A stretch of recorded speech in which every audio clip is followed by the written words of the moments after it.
Amplifier start किए थे अपन। Feedback amplifier के अंतर्गत हम शुरू किए थे एम्पलीफायर 4 टाइप का। वोल्टेज और करंट एम्पलीफायर हो चुका था। आज पढ़ते हैं हम ट्रांस कंडक्टेंस एम्पलीफायर। ठीक है, नाम से ही आपको सारा चीज़ समझना है भाई। ठीक है, तो ट्रांस कंडक्टेंस एम्पलीफायर 4 टाइप का एम्पलीफायर बताया था। ट्रांस कंडक्टेंस एम्पलीफायर, ठीक है, तो हमने वोल्टेज एम्पलीफायर पढ़ा।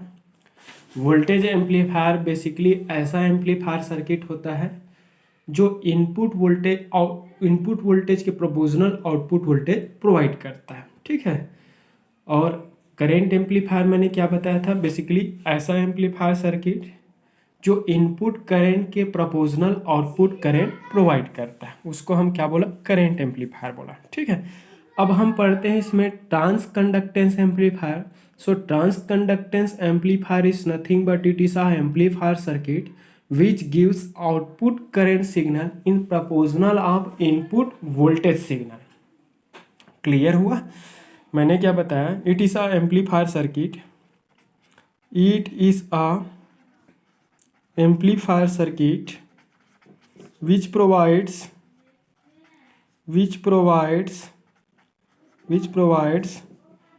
output current signal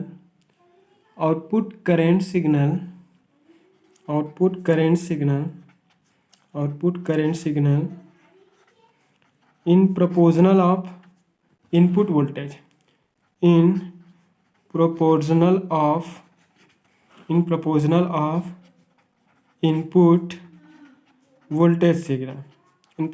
of input voltage signal। Clear हुआ? तो बेसिकली ट्रांस कंडक्टेंस एम्पलीफायर ऐसा एम्पलीफायर सर्किट होता है जो इनपुट वोल्टेज सिग्नल के proportional output current signal provide करता है। याद रखना, ये डेफिनेशन ही सर्किट को डिजाइन करने में हेल्प करेगा। क्लियर हुआ? यहाँ पर कुछ थ्योरी वाले क्या बोला है, इस एम्पलीफायर के बोले आउटपुट करंट सिग्नल। इस पर्टिकुलर एम्पलीफायर सर्किट में आउटपुट जो होता है वो करंट होता है, आउटपुट जो होता है वो करंट सिग्नल होता है, बट वो आउटपुट करंट सिग्नल किसके प्रोपोर्शनल होता है, इनपुट वोल्टेज सिग्नल। ठीक है, मतलब पता चल गया कि इनपुट सेक्शन में क्या सिग्नल रहेगा, वोल्टेज सिग्नल रहेंगे, आउटपुट सेक्शन में क्या रहेगा, करेंट सिग्नल रहेंगे। तो आउटपुट करंट है तो ऑलवेज आउटपुट है वो नॉर्टन सर्किट बनेगा, इनपुट वोल्टेज है तो ऑलवेज इनपुट जो है वो थेवेनिन सर्किट बनेगा। तो वोल्टेज है उसको रिप्रेजेंट अगर करना है तो थेवेनिन सर्किट से रिप्लेस करेंगे वोल्टेज वाले पार्ट को, अगर आपको करंट को रिप्लेस करना है तो ऑलवेज हम उसको नॉर्टन सर्किट से। तो पता चल गया आउटपुट है वो करंट है, मतलब आउटपुट पोर्ट में एक नॉर्टन सर्किट बनेगा, इनपुट है वो वोल्टेज है, मतलब इनपुट पोर्ट में क्या बनेंगे, थेवेनिन सर्किट बने। क्लियर हुआ? तो ट्रांस कंडक्टेंस एम्पलीफायर बेसिकली ऐसा एम्पलीफायर सर्किट होता है जो आउटपुट करंट सिग्नल प्रोवाइड करता है in proportional of input voltage signal. ठीक है, तो आउटपुट करंट सिग्नल है, इनपुट क्या हुआ, वोल्टेज सिग्नल हुआ, जिसमें से आउटपुट जो करंट जो सिग्नल की मैग्नीट्यूड है वो सोर्स और लोड की वैल्यू पर, जिसमें प्रोपोर्शनलिटी जो फैक्टर है कि मतलब दैट मीन्स गेन है बोल सकते हैं। प्रोपोर्शनलिटी फैक्टर क्या होता है, एक्चुअल में गेन ही है इस एम्पलीफायर के केस में। तो गेन की वैल्यू है सोर्स और लोड इम्पीडेंस की वैल्यू, लोड रेजिस्टेंस की वैल्यू पर डिपेंड नहीं करता। क्लियर हुआ? तो ट्रांस कंडक्टेंस एम्पलीफायर के गेन को ट्रांस कंडक्टेंस गेन बोलेंगे। इस एम्पलीफायर के गेन को क्या बोलेंगे, transconductance gain of amplifier, transconductance gain of amplifier, and this transconductance gain is represented by GM। ये जो एम्पलीफायर है उसकी गेन को ट्रांस कंडक्टेंस गेन बोलेंगे, और इस ट्रांस कंडक्टेंस गेन को किससे रिप्रेजेंट करेंगे हम, GM से। And GM is nothing but it is will be ratio of output है वो करंट है तो आउटपुट करंट है, इनपुट क्या है, वोल्टेज, तो output current to the input voltage. Clear हुआ? अब ये आउटपुट करेंट है, इनपुट है, वो क्या है voltage. Output current to the input voltage is called transconductance. Clear हुआ। तो ratio of output current to the input voltage is called trans conductance.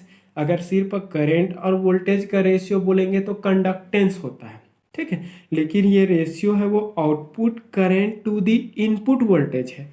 Output current का इनपुट वोल्टेज के साथ रेशियो है, इस कारण इसको क्या बोलेंगे, ट्रांस कंडक्टेंस बोलते हैं। और ट्रांस कंडक्टेंस गेन को किससे रिप्रेजेंट करते हैं, जीएम से। GM nothing but it is a ratio of I naught divided by V I. Clear हुआ। अगर सिंप्लीफाई करके आउटपुट चाहिए हमें, तो आई नॉट इक्वल टू क्या हो जाएगा, जी एम इंटू क्या होंगे, वी आई होंगे। जी एम को प्रोपोर्शनलिटी कांस्टेंट हटा देते हैं, तो I naught directly proportional to V I. इसका मतलब क्या हुआ, ऐसा एम्पलीफायर सर्किट जो आउटपुट करंट सिग्नल प्रोवाइड करता है in proportional of input voltage, जिसमें से प्रोपोर्शनलिटी जो फैक्टर होता है, ये प्रोपोर्शनलिटी फैक्टर सोर्स या फिर लोड इम्पीडेंस, लोड रेजिस्टेंस की वैल्यू पर डिपेंड नहीं करता, ठीक है। अब यहाँ से पता चल जा रहा है कि आउटपुट है वो करंट है और इनपुट क्या है, वोल्टेज है। इनपुट वोल्टेज है मतलब इनपुट पोर्ट थेवेनिन सर्किट बनेगा। आउटपुट करंट है तो आउटपुट जो पोर्ट है वो नॉर्टन सर्किट बनेगा। क्लियर हुआ। तो करंट को रिप्रेजेंट करने के लिए ऑलवेज एम्पलीफायर में नॉर्टन सर्किट यूज करेंगे। वोल्टेज को रिप्रेजेंट करने के लिए हम ऑलवेज सर्किट में हम क्या करेंगे, थेवेनिन सर्किट यूज करें। क्लियर हुआ। तो चलो हम इसको बना देते हैं। इनपुट है वोल्टेज है, तो वोल्टेज है तो इनपुट पोर्ट में क्या बनेगा, थेवेनिन सर्किट। चलो बना लेते हैं थेवेनिन सर्किट। ये आपका plus minus V a source voltage. Thevenin circuit में हमेशा वोल्टेज के साथ सीरीज में क्या लगता है, रेजिस्टेंस लगता है। तो ये सोर्स रेजिस्टेंस हो गया और ये क्या हो गया आपका इनपुट रेजिस्टेंस ऑफ एम्पलीफायर आ रही। फिर इधर आपका आउटपुट है, आउटपुट आई नॉट, आउटपुट है वो आई नॉट है। आई नॉट मतलब आउटपुट करंट है, करंट है मतलब नॉर्टन सर्किट। और इस आउटपुट करंट की वैल्यू क्या दिख रहा है, जी एम इंटू वी आई दिख रहा है। तो आउटपुट नॉर्टन बनाएंगे जिसमें आउटपुट है वो करंट है, तो करंट की वैल्यू क्या है, जी एम इंटू वी आई। तो यहाँ पर एक करंट सिग्नल बनाएंगे और इसकी वैल्यू क्या हो जाएगा, जी एम इंटू वी आई। ये करंट, हमेशा करंट सोर्स के साथ पैरेलल में रेजिस्टेंस यूज होता है। पैरेलल में एक रेजिस्टेंस जोड़ दिया। ये जो आपका सर्किट की रेजिस्टेंस है आउटपुट पोर्ट में है, इसलिए इसके रेजिस्टेंस को आर नॉट दे दिया। और हमेशा आउटपुट पोर्ट में क्या यूज होता है, लोड कनेक्ट होता है, इसकी लोड इम्पीडेंस आर एल होगा। क्लियर हुआ। लोड के क्रॉस जो भी वोल्टेज डेवलप होगा उसको हम क्या बोलेंगे, आउटपुट वोल्टेज। और इसको हम किससे रिप्रेजेंट कर देते हैं,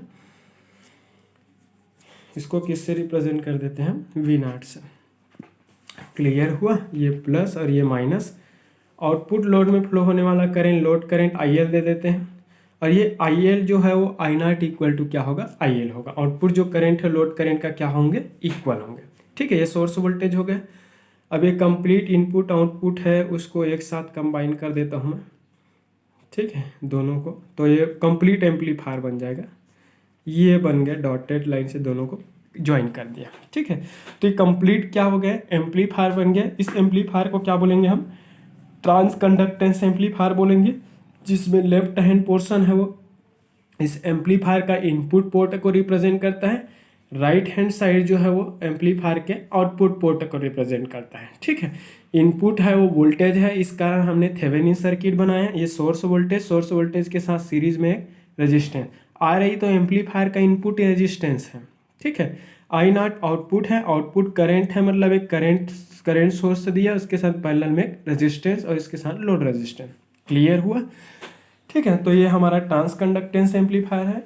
ट्रांस कंडक्टेंस एम्पलीफायर की इसके प्रॉपर फंक्शंस के लिए कुछ प्रॉपर्टी है वो सेटिस्फाइड होना चाहिए। जैसे कि क्या होना चाहिए, इस एम्पलीफायर की इनपुट जो सोर्स जो रेजिस्टेंस है, सोर्स रेजिस्टेंस आर एस की वैल्यू को S possible S input impedance से क्या होना, इनपुट रेजिस्टेंस के रिस्पेक्ट में क्या होना चाहिए, छोटा होना चाहिए। या फिर इसको क्या लिख सकते हैं, R I should be very very large as compare to R S, ठीक है।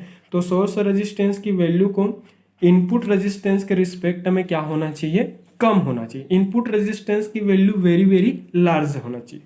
तो आर आई की वैल्यू जब बहुत लार्जर होगा, आर आई बहुत लार्ज होंगे, तो इस आर आई के अक्रॉस इस वी एस का मैक्सिमम पोर्शन इस आर आई के अक्रॉस क्या हो जाएगा, बिल्डअप हो जाएगा, डेवलप हो जाएगा, पूरा का पूरा मैक्सिमम अमाउंट का वोल्टेज है पूरा यहाँ अपीयर हो जाएंगे, और इस आर एस के अक्रॉस नेग्लिजिबल अमाउंट में वोल्टेज का क्या होगा, ड्रॉप। तो अप्लाइड सोर्स वोल्टेज का मैक्सिमम पोर्शन इस आर आई के अक्रॉस अपीयर हो जाएंगे। कब? जब इस आर आई की वैल्यू है वो आर एस के रिस्पेक्ट में क्या होगा, वेरी वेरी लार्ज होगा। तो इस आर आई के अक्रॉस वोल्टेज को हम क्या दे देते हैं, वी आई। तो उस पर्टिकुलर कंडीशन आर आई की value very very larger than R S होगा। तो उस पर्टिकुलर केस में इनपुट जो वोल्टेज है वो अप्रोक्सीमेटली इक्वल टू क्या हो जाएगा, सोर्स वोल्टेज। तो अप्लाइड जो सोर्स वोल्टेज है उसका मैक्सिमम जो अमाउंट है वो इस आर आई के अक्रॉस क्या हो जाएंगे, अपीयर है। तो V I approximately equal to क्या होगा, वी एस होगा। क्लियर हुआ? ये प्रैक्टिकल ट्रांसकंडक्टेंस एम्पलीफायर के लिए है। अगर मैं इसी को आइडियल ट्रांसकंडक्टेंस एम्पलीफायर की बात करूंगा तो आर आई की वैल्यू को इनफाइनाइट होना चाहिए। आर आई की वैल्यू को क्या होना चाहिए, इनफाइनाइट, या फिर बोल सकते हैं आर एस की वैल्यू को जीरो, ऐसा भी बोल सकते हैं। तो आर आई की वैल्यू जब इनफाइनाइट होगा, आर आई की वैल्यू जब इनफाइनाइट होंगे तो इस अप्लाइड सोर्स वोल्टेज का पूरा कंप्लीट जो ऑल सोर्स वोल्टेज इस आर आई के अक्रॉस वी आई के फॉर्म में क्या हो जाएंगे, अपीयर हो जाएंगे, और वी आई इक्वल टू क्या हो जाएगा, वी एस हो जाएंगे। क्लियर हुआ? तो कोई भी ट्रांसकंडक्टेंस एम्पलीफायर का जो सोर्स रेजिस्टेंस है आर एस की वैल्यू एम्पलीफायर के इनपुट रेजिस्टेंस के रिस्पेक्ट में क्या होना चाहिए, वेरी वेरी स्मॉल होना चाहिए, स्मॉलर होना चाहिए, या फिर आर आई की वैल्यू को आर एस के रिस्पेक्ट में वेरी वेरी लार्जर होना चाहिए, ताकि अप्लाइड सोर्स ऑफ वोल्टेज का मैक्सिमम जो आप पोर्शन है वो उस आर आई के क्रॉस क्या हो जाए, अपीयर हो जाए। क्लियर हुआ? अब सेकेंड हम आउटपुट, ये तो इनपुट पोर्ट का हो गया, आउटपुट साइड को देखते हैं। आउटपुट की ओर देखेंगे तो आउटपुट जो रेजिस्टेंस है, यहाँ पर आउटपुट करंट है, करंट उसी पाथ को फॉलो करता है जिस पर्टिकुलर पाथ का इम्पिडेंस है वो क्या होता है, स्मॉलर होता है, रेजिस्टेंस की वैल्यू बहुत ही लो होता है। ठीक है, तो आर नॉट की वैल्यू लार्जर रहे ताकि ये जो करंट है इधर ड्रॉ ना होकर मैक्सिमम अमाउंट में करंट हो किधर ड्रॉ हो सके, आर एल की ओर। तो ट्रांसकंडक्टेंस एम्पलीफायर के केस में क्या होना चाहिए, आर नॉट जो आउटपुट रेजिस्टेंस की वैल्यू है उसको S possible S very very larger than R L होना चाहिए। लोड के रिस्पेक्ट में बहुत ज़्यादा होना चाहिए, लोड का वैल्यू बहुत कम, लोड रेजिस्टेंस की वैल्यू जब कम रहेगा तो ये जो करंट है वो इस लो रजिस्टिव पाथ को फॉलो करते हुए इधर ऐसा ड्रॉ होंगे, तो इस करंट का मैक्सिमम पोर्शन लोड में ड्रॉ होगा, आर नॉट की ओर फ्लो होने वाले करंट की वैल्यू क्या रहेंगे, नेग्लिजिबल रहेगा, वेरी स्मॉल अमाउंट में करंट है आर नॉट की ओर flow. But in case of ideal transconductance amplifier the value of R naught should equals to infinite. R naught की वैल्यू क्या होना चाहिए, इनफाइनाइट होना चाहिए। जब आर नॉट इनफाइनाइट होगा तो ये एक ओपन सर्किट की तरह ट्रीट करेंगे, तो पूरे का पूरे जो करंट है यहाँ पर लोड करंट के फॉर्म में क्या हो जाएगा, ट्रांसफर हो जाएगा। क्लियर हुआ? तो ये था आइडियल केस, ये है आपका प्रैक्टिकल केस। तो ट्रांसकंडक्टेंस एम्पलीफायर बेसिकली ऐसा एम्पलीफायर सर्किट होता है जो आउटपुट करंट प्रोवाइड करता है in proportional of input voltage. Clear हुआ? अब देखते हैं अपन नेक्स्ट एम्पलीफायर है ट्रांस रेजिस्टेंस एम्पलीफायर। नाम से डेफिनेशन और डेफिनेशन से ही सर्किट डिजाइन करेंगे। क्लियर हो? अब देखते हैं नेक्स्ट है transresistance amplifier. Transresistance amplifier, transresistance amplifier. Transresistance हमने तीन एम्पलीफायर सेक्शन देख लिए। एक वोल्टेज एम्पलीफायर हो गया जो इनपुट वोल्टेज के प्रोपोर्शनल में आउटपुट वोल्टेज प्रोवाइड किया। एक हमने करंट एम्पलीफायर दिया जो इनपुट करंट सिग्नल के प्रोपोर्शनल में आउटपुट करंट सिग्नल प्रोवाइड किया। एक ट्रांसकंडक्टेंस एम्पलीफायर देखा जो आउटपुट करंट प्रोवाइड किया इन प्रोपोर्शनल ऑफ इनपुट वोल्टेज। अब देखते हैं हम ट्रांस रेजिस्टेंस एम्पलीफायर। बेसिकली ऐसा एम्पलीफायर सर्किट होता है जिसमें आउटपुट जो वोल्टेज होता है वो इनपुट करंट का क्या होता है, प्रोपोर्शनल होता है। It is a amplifier circuit, it is a amplifier circuit which provides output voltage signal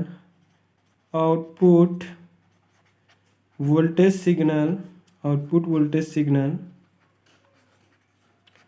in proportional of input current signal, in proportional of input current signal, input current signal। ठीक है, तो basically ऐसा amplifier circuit होता है जिसमें output जो voltage होता है वो इनपुट करंट का क्या होता है, प्रोपोर्शनल होता है। क्लियर हुआ? तो ट्रांस रेजिस्टेंस एम्पलीफायर ऐसा एम्पलीफायर सर्किट होता है जिसमें output voltage signal input current signal का क्या होता है, प्रोपोर्शनल होता है, जिसमें प्रोपोर्शनलिटी जो फैक्टर जो होता है वो सोर्स और लोड रेजिस्टेंस की वैल्यू पर डिपेंड नहीं करता। क्लियर हुआ? अब इसकी डेफिनेशन से ही हम सर्किट डिजाइन करेंगे। ठीक है, देखो मैं कैसे बना लूँ।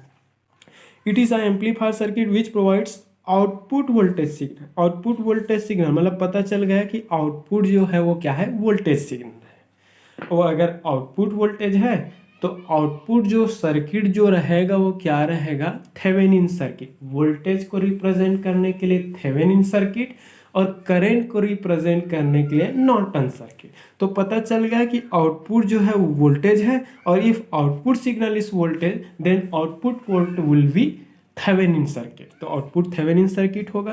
तो आउटपुट वोल्टेज सिग्नल प्रोपोर्शनल होता है इनपुट करंट सिग्नल। तो करंट क्या पर इनपुट करंट है, करंट को रिप्रेजेंट करने के लिए हम क्या यूज करेंगे, नॉर्टन सर्किट यूज करेंगे। क्लियर हुआ?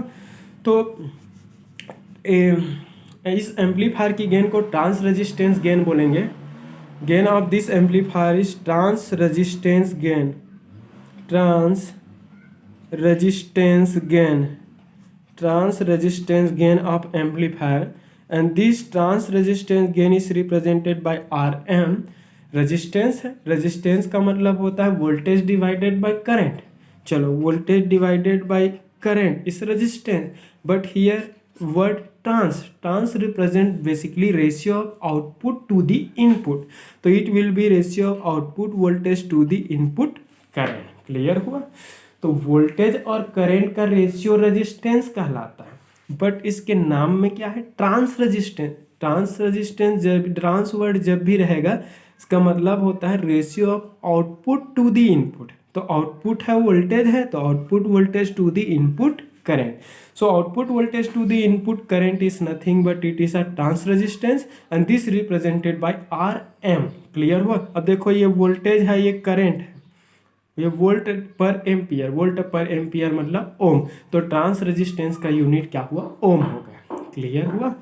ठीक है, ओम ही रहेंगे। अब पोजीशन प्रॉपर्टी है, अगर मैं इसको वी नॉट लिख दूं, वी नॉट आउटपुट मुझे चाहिए, वी नॉट इक्वल, तो क्या हो जाएगा आर एम इंटू क्या होगा आई आई। ठीक है, आर एम कॉन्स्टेंट है, आर एम आपका प्रोपोर्शनलिटी फैक्टर है, और इस प्रोपोर्शनलिटी फैक्टर को अगर हटा दे तो V naught directly proportional to क्या हो गया, आई आई। तो इसको देखने से पता चल गया कि आउटपुट जो वोल्टेज है वो इनपुट करंट का क्या होता है, प्रोपोर्शनल। तो बेसिकली ऐसा एम्पलीफायर सर्किट होता है जो आउटपुट वोल्टेज सिग्नल प्रोवाइड करता है in proportional of input current signal. Clear हुआ? तो आउटपुट जो सिग्नल है वो वोल्टेज सिग्नल है, इनपुट जो सिग्नल है वो करंट सिग्नल, जिसमें आउटपुट जो वोल्टेज है वो इनपुट करंट के डायरेक्टली प्रोपोर्शनल है। ठीक है, मैंने डेफिनेशन से रेशियो बनाया, रेशियो से मैंने ये आउटपुट एक वोल्टेज का एक्सप्रेशन निकाला।